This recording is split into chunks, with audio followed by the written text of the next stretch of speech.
সুতপুত্র উগ্রশ্রবা কর্তৃক গরুড় পুরাণের মাহাত্ম্য বর্ণনা। সুতমুনি উগ্রশ্রবা নৈমিষারণ্যে বসে ঋষিদের মাহাত্ম্য বর্ণনা করেছেন। সাত্ত্বিক পুরাণগুলির মধ্যে এই পুরাণ অন্যতম সেরা। স্বয়ং শ্রীকৃষ্ণ এই পুরাণের প্রবক্তা। তিনি তার বাহক বিনতানন্দন গরুড়কে এই পুরাণ শ্রবণ করিয়াছিলেন। মহর্ষি বেদব্যাস এই পুরাণ লিপিবদ্ধ করেন।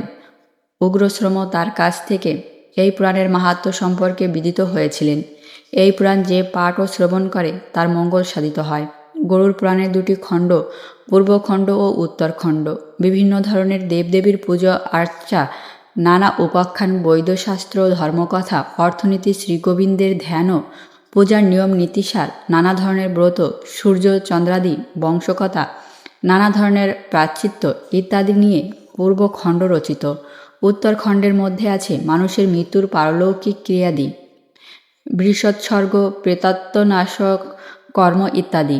এছাড়া বিভিন্ন নরকের নাম ও তার শাস্তি, বিবিধ দানের ফলাফল, অপমৃত্যুর গতি, পাপভেদের চিহ্নভেদ সম্পর্কেও অনেক কথা এই খণ্ডে বর্ণিত হয়েছে।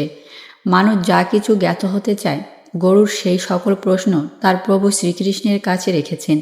স্বয়ং শ্রী গোবিন্দ তার উত্তর দিয়েছেন। এর মধ্যে কোনো কল্পনায় স্থান নেই। আমরা কলিকালের মানুষ, আমরা কি জানি গুরু ধর্ম না, এসব কিছুই আমাদের কাছে মান্য নয়। আর পরলোকের কথা তো চিন্তাই করি না। কিন্তু এই গরুড় পুরাণ পাঠ বা শ্রবণ করলে জানা যাবে যে স্বয়ং ভগবান শ্রীকৃষ্ণ যে উত্তর প্রদান করেছেন তা বাস্তব ক্ষেত্রে একেবারেই মিথ্যে নয়। বন্ধুরা, ভুল ত্রুটি ক্ষমা করে দিবেন আর আমার চ্যানেলটি সাবস্ক্রাইব করে আমার সাথেই থাকবেন।